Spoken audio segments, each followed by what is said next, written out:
Bonsoir à tous, vidéo du 14 avril 2023. Dans cette vidéo, je vais vous montrer pourquoi, selon moi, Chainlink, donc le token Link, est mené à littéralement performer durant les prochains mois, voire les prochaines années, et aussi pourquoi ce token a le plus gros potentiel vraiment de surprendre énormément de monde. Donc c'est ce qu'on va voir dans cette vidéo. Bien évidemment, avant que la vidéo commence, je tiens à préciser que cette vidéo n'est pas un conseil en investissement, c'est mon point de vue seulement. Je vais exprimer vraiment ce que je pense. Donc s'il vous plaît, faites attention à vos investissements. Ne faites pas all-in, faites du DCA et surtout investissez seulement l'argent que vous pouvez vous permettre de perdre. Avant de parler de Chainlink, on va faire le point rapidement sur le marché. Pourquoi? Parce que honnêtement, ce qui se passe en ce moment est juste impressionnant. On a une hausse du marché de 3,3% au cours des dernières 24 heures. On a un Bitcoin qui continue à pousser sans cesse. Bitcoin à 30 835, Ethereum à 2114, on a XRP à 53 centimes, Polygon Matic à 1,18, Solana à 25, on a Avalanche à 19, Chainlink d'ailleurs qu'on va y revenir à 7,83, Atom à 12,41. Bref, pour le moment, le marché est dans le vert et ça fait super plaisir, mais bien évidemment, ne vous faites pas embrouiller par vos émotions. Restez prudent, investissez l'argent que vous pouvez vous permettre de perdre, etc. On va faire du coup le point sur Link. Link market cap de 4 milliards, qui reste quand même assez élevé, mais plutôt raisonnable pour un projet comme celui-ci. On a un volume à 337 millions de dollars, une hausse de 53% au cours des dernières 24 heures. Et on a une supply en circulation de 52%. Donc, ok, c'est potentiellement un problème, mais à voir comment ça se passe lors de l'unlock. Donc, Chainlink, pour ceux qui ne connaissent pas, on va présenter Chainlink en quelques mots vraiment rapidement.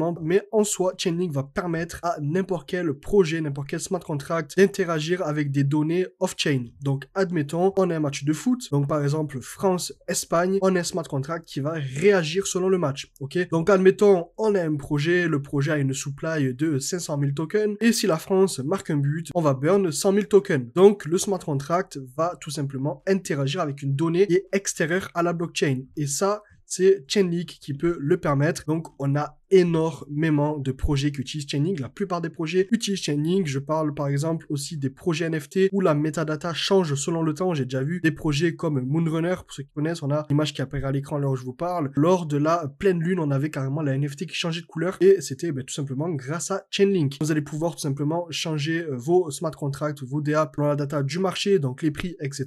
Selon le temps extérieur, selon le sport, faire de l'automation, faire du random ou tout simplement ajouter n'importe quelle API. Et c'est quelque chose qui est juste incroyable parce que pour moi, Chainlink est le futur des smart contracts parce que c'est bien beau de faire des smart contracts, mais si on ne peut pas pousser la chose et faire en sorte que ces smart contracts interagissent avec ce qui se passe à l'extérieur, donc ça peut être du sport, ça peut être le temps, la météo, ça peut être plein de choses, honnêtement, après, c'est vous et votre imagination, mais tout, presque tout, est faisable avec Chainlink. C'est pour cela que Chainlink, pour moi, a un potentiel qui est énorme. Voilà, comme on peut le voir aussi, la charte, on avait un ATH quand même à 50 $ à peu près, et on est sur du 7,82 $, donc c'est normal. Tous les projets se sont mangés un 90% dans la tête pendant le bear market, ce qui est normal. Mais pour moi, honnêtement, je vais vous montrer d'ailleurs, j'ai à l'heure où je vous parle pratiquement 700 links et j'y crois vraiment dur comme fer. D'ailleurs, si vous voulez acheter des crypto-monnaies, vous avez le lien de Bybit en description et en commentaire épinglé. N'hésitez pas à l'utiliser, vous pouvez faire du futur avec les leviers, vous avez du stacking, copy trading, etc. Tout est dispo sur Bybit, donc n'hésitez pas. Utilisez le lien qu'il y a en description et en commentaire épinglé. Il faut savoir que Chainlink ont levé seulement 32 millions de dollars, ce qui est vraiment ridicule. Pourquoi? On a des projets qui lèvent plusieurs dizaines de millions, plusieurs centaines de millions, des fois des milliards de dollars. Donc pour moi, 32 millions de dollars est quand même